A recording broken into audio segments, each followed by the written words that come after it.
ಖಾರ ಪೊಂಗಲು ಮತ್ತು ಸಿಹಿ ಪೊಂಗಲ್ ಇಲ್ಲದೇ ಸಂಕ್ರಾಂತಿ ಹಬ್ಬ ಕಂಪ್ಲೀಟ್ ಅಂತಲೇ ಅನಿಸಲ್ಲ. ಖಾರ ಪೊಂಗಲ್ ಜೊತೆಗೆ ಸಿಹಿ ಹುಳಿ ಗೊಜ್ಜು ಹಾಗೆ ಬೆಲ್ಲದ ಜೊತೆಗೆ ತುಪ್ಪದಲ್ಲಿ ಕರಗಿರೋ ಸಿಹಿ ಪೊಂಗಲ್ ಎಷ್ಟು ರುಚಿಯಾಗಿರುತ್ತಲ್ವ. ಹಬ್ಬಕ್ಕೆ ಅಂತಲೇ ಅಲ್ಲ, ಯಾವಾಗ ಏನು ಮಸಾಲೆ ತಿನ್ನೋದು ಬೇಡ ಪದಾರ್ಥ ಅಂತ ಅನ್ನಿಸ್ದಾಗಲೆಲ್ಲನೂ ಮೈ ಗೋ ಟು ರೆಸಿಪಿ ಪೊಂಗಲ್. ಹೇಗೆ ಮಾಡೋದನ್ನು ತೋರಿಸ್ತೀನಿ ಬನ್ನಿ.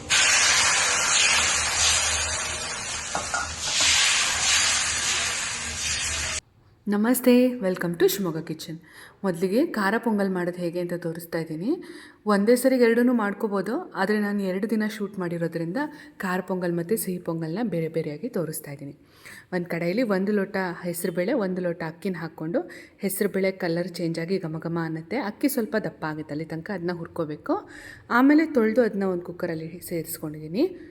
ಅದಕ್ಕೆ ಮುಂಚೆನೇ ಅಳತೆ ಮಾಡಿ 6 ಲೋಟ ನೀರು ಒಂದು ಪಾತ್ರೆಗೆ ಹಾಕಿ ಇಟ್ಕೊಂಡಿದ್ದೆ, ಅದನ್ನು ಸೇರಿಸ್ಕೊಂಡು ಒಂಚೂರು ಅರಿಶಿನ ಹಾಕಿ ಕುಕ್ಕರಲ್ಲಿ 2 ವಿಷಲ್ ಮಾಡಿಸ್ಕೋಬೇಕು. ಅದು ಆಗೋದ್ರೊಳಗೆ ಹುಳಿ ಗೊಜ್ಜು ಮಾಡೋಕ್ಕೆ ಇಟ್ಟಿದ್ದೀನಿ.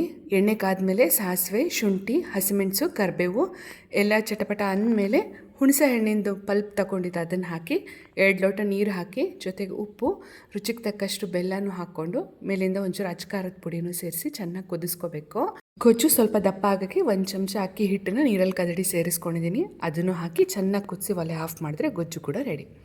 ಈಗ ಇನ್ನೊಂದು ಬಾಣಲಿ ಒಳಗೆ 4 ಸ್ಪೂನ್ ತುಪ್ಪ ಹಾಕ್ಕೊಂಡು ಸಾಸಿವೆ, ಜೀರಿಗೆ, ಹಸಿಮೆಣಸಿನ್ಕಾಯಿ, ಗೋಡಂಬಿ, ಕರಿಬೇವು, ಶುಂಠಿ ಇದಿಷ್ಟು ಹಾಕ್ಕೊಂಡು ಕಾಳು ಮೆಣಸಿನ ಪುಡಿ ಕುಟ್ಕೊಂಡಿದ್ದೀನಿ, ಅದನ್ನು ಸೇರಿಸ್ಕೊಂಡು ಅರಿಶಿನೂ ಹಾಕಿ ಬೆಂದಿರೋಂಥ ಅಕ್ಕಿ ಹೆಸರುಬೇಳೆನೂ ಹಾಕ್ಕೊಂಡು ಮೇಲಿಂದ 1-2 ಲೋಟ ಕನ್ಸಿಸ್ಟೆನ್ಸಿ ಅಡ್ಜಸ್ಟ್ ಆಗೋಷ್ಟು ನೀರು ಹಾಕ್ಕೊಂಡು ರುಚಿಗೆ ತಕ್ಕಷ್ಟು ಉಪ್ಪನ್ನು ಸೇರಿಸ್ಕೊಂಡು ಕಲಿಸ್ಕೊಂಡು ಒಂದು ಸರಿ ಕಾಯಿ ತುರಿ ಹಾಗೆ ಒಣಕೊಬ್ಬರಿ ತುರಿನೂ ಹಾಕ್ಕೊಂಡು ಇದನ್ನು ಒಂದು 5 ನಿಮಿಷ ಮುಚ್ಚಿಟ್ಬಿಟ್ಟು ಕುದಿಸ್ಕೋಬೇಕು. ನೋಡಿ, ಈ ರೀತಿ ಕುದ್ದು ನೀಟಾಗಿ ಹೊಂದ್ಕೊಂಡಿದೆ, ಬೇಳೆ ಚೆನ್ನಾಗಿ ಕರಗಿದೆ, ದಪ್ಪ ಆಗಿದೆ ಪೊಂಗಲ್ಲು. ಇದಕ್ಕೆ ಮೇಲಿಂದ ಒಂಚೂರು ಕೊತ್ತಂಬರಿ ಸೊಪ್ಪು ಉದುರಿಸ್ಕೊಂಡು ಒಲೆ ಆಫ್ ಮಾಡಿದ್ರೆ ಖಾರ ಪೊಂಗಲ್ ರೆಡಿ ಆಗುತ್ತೆ. ಖಾರ ಪೊಂಗಲ್ ಜೊತೆಗೆ ಹುಳಿ ಸಿಹಿ ಗೊಜ್ಜು ತುಂಬ ಚೆನ್ನಾಗಿ ಅನಿಸುತ್ತೆ. ಬರೀ ಸಂಕ್ರಾಂತಿಗೆ ಅಂತ ಅಷ್ಟೇ ಅಲ್ಲ, ಮಾಮೂಲಿಯಾಗಿ ಮಸಾಲೆ ಏನು ತಿನ್ನೋದು ಬೇಡ ಅಂತ ಅನ್ನಿಸ್ದಾಗ, ಏನಾದ್ರು ಈಸಿಯಾಗಿ ಮಾಡ್ಕೋಬೇಕು ಅಂತ ಅನ್ನಿಸ್ದಾಗ ಲಂಚ್ ಬಾಕ್ಸಿಗೆ ಕೂಡ ಆರಾಮಾಗಿ ಮಾಡ್ಕೊಂಡು ಕಳಿಸ್ಬಹುದು. ಈಗ ಸಿಹಿ ಪೊಂಗಲ್ ತೋರಿಸ್ತಾ ಇದ್ದೀನಿ. ಅಷ್ಟರೊಳಗೆ ಯಾರು ನಮ್ಮ ಚಾನಲ್ನ ಸಬ್ಸ್ಕ್ರೈಬ್ ಮಾಡದೇ ಇದ್ದರೆ, ಹಾಗೆ ನೋಡ್ತಾ ಇದ್ದರೆ ದಯವಿಟ್ಟು ಸಬ್ಸ್ಕ್ರೈಬ್ ಮಾಡ್ಕೊಂಡು ಸಪೋರ್ಟ್ ಮಾಡಿ. ವಿಡಿಯೋ ಇಷ್ಟ ಆದರೆ ಲೈಕ್ ಮಾಡಿ, ಎಲ್ಲರಿಗೂ ಶೇರ್ ಮಾಡಿ, ಹಾಗೆ ಕಮೆಂಟ್ ಕೂಡ ಮಾಡಿ. ಈಗ ಸಿಹಿ ಪೊಂಗಲ್ ಮಾಡೋಕ್ಕೆ ಚಿಕ್ಕ ಕಪ್ಪಲ್ಲಿ 1 ಕಪ್ ಹೆಸರುಬೇಳೆ, 1 ಕಪ್ಪು ಅಕ್ಕಿ ಹಾಕ್ಕೊಂಡು ಅದನ್ನು ಹುರ್ಕೋತಾ ಇದ್ದೀನಿ.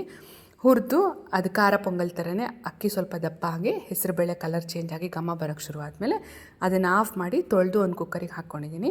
ಇದಕ್ಕೆ 2 ಲೋಟ ಹಾಲು, 2 ಲೋಟ ನೀರು ಹಾಕಿ ಮೇಲಿಂದ 1 ಸ್ಪೂನ್ ತುಪ್ಪ ಹಾಕ್ಕೊಂಡು 2 ಲವಂಗನೂ ಸೇರಿಸ್ಕೊಂಡು ಕುಕ್ಕರಲ್ಲಿ 2 ವಿಷಲ್ ಮಾಡಿಸ್ಕೊಳ್ತೀನಿ. ಹಾಲು ಹಾಕಿ ಬೇಯಿಸೋದ್ರಿಂದ ತುಂಬಾ ರುಚಿಯಾಗಿ ಬರುತ್ತೆ ಸಿಹಿ ಪೊಂಗಲು. ನೀವು ಒಂದ್ಸರಿ ಈ ಥರ ಟ್ರೈ ಮಾಡಿ ನೋಡಿ. ಅದೇ ಬಾಣಲಿಗೆ 3 ಸ್ಪೂನ್ ತುಪ್ಪ ಹಾಕ್ಕೊಂಡಿದ್ದೀನಿ. ಗೋಡಂಬಿ ಕೆಂಪಗಾದ್ರ ಮೇಲೆ ದ್ರಾಕ್ಷಿನೂ ಹಾಕ್ಕೊಂಡು ಅದನ್ನು ಫ್ರೈ ಮಾಡಿಕೊಂಡು ಅಳತೆ ಮಾಡಿ 1 ಲೋಟ ಆಗೋಷ್ಟು ಬೆಲ್ಲನ ಸೇರಿಸ್ಕೊಳ್ತಾ ಇದ್ದೀನಿ. ಒಂಚೂರು ಸಿಹಿ ಜಾಸ್ತಿ ತಿಂತೀರಾ ಅಂದರೆ ಇನ್ನೊಂಚೂರು ಬೆಲ್ಲನ ಹಾಕ್ಕೋಬೋದು. ಬೆಲ್ಲನೂ ತುಪ್ಪದಲ್ಲೇ ಒಂಚೂರು ಕರಗಿಸ್ಕೊಂಡು ಮೇಲಿಂದ ಬೆಂದಿರೋಂಥ ಹೆಸರುಬೇಳೆ ಅಕ್ಕಿನೂ ಸೇರಿಸ್ಕೊಂಡು ಇಂದ ಒಂಚೂರು ಒಣಕೊಬ್ಬರಿ ತುರಿ, ಕಾಯಿ ತುರಿ, ಒಂಚೂರು ಏಲಕ್ಕಿ ಪುಡಿನೂ ಸೇರಿಸ್ಕೊಂಡು ಮಿಕ್ಸ್ ಮಾಡಿದ್ರೆ ಸಿಹಿ ಪೊಂಗಲ್ಲು ರೆಡಿ ಆಗುತ್ತೆ. ಟ್ರೈ ಮಾಡಿ ನೋಡಿ, ನಿಮ್ಮ ಫ್ರೆಂಡ್ಸ್ ಆ್ಯಂಡ್ ಫ್ಯಾಮಿಲಿಗೂ ಶೇರ್ ಮಾಡಿ, ಹಾಗೆ ನಮ್ಮ ಚಾನಲ್ನ ಸಬ್ಸ್ಕ್ರೈಬ್ ಮಾಡಿ ಸಪೋರ್ಟ್ ಮಾಡಿ. Thank you so much. Subscribe ಮಾಡದೆ ಹೋಗ್ಬಿಡಿಪ್ಪ, ಆಗಾಗ ಬರ್ತಾ ಇರಿ ನಮ್ಮ ಮನೆಗೆ.